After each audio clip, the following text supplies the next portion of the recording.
ইসমাইল এই কি খবর ইনু কি করতেছ? হ্যাঁ এই হ্যাঁ বুঝলাম না তো ইনু কি কর? কি ইনু খারাইছে ইনু তো তোমার জেলে নিব। আরে ভাই এনে একটা কথা আছে কি তুমি কোন দিকে আইছো শ্যাম ভাই না হ্যাঁ আরে কোন যাও তুমি এই তোমার দিকে আইলাম, তুমি কি খুঁজতেছ? এই যে গাছের গোড়ায় খারাইছো এই গাছটার নাম জানো তুমি?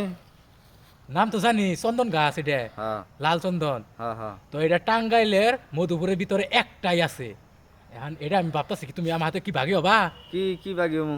অন আমি এমনি কই তোমারে এই গাছটা বুঝছ হ্যাঁ এটা লাখ টাকা দাম আছে কোটি টাকা দাম আছে বুঝো নাই এই সারা মধুপুরা টাঙ্গাইল মিলা একটা গাছই আছে এই গাছটা আমি চিন্তা ভাবনা করছি এই গাছটা কাইড়া এটা আমি সুমেলে নিয়ে ভাঙ্গাইয়া এটা বেচমু তুমি কি আমার হাতে থাকো এটা কিন্তু দাম আছে কিন্তু বিদেশের পাচার করে দাম হ্যাঁ দাম যতই থাক এটা হলো সরকারি একটা সম্পদ, তুমি যদি নাও তোমার একেবারে পাছা লাল বানাই দিব। আরে সরকারি দিয়ে কি করবো আমি এই জিনিসটা ব্যস্ত সারা জীবন বয়ে খাওয়াবা তুমি খাও খাও যাও। তাহলে যাও তুমি আমি এটা করতেছি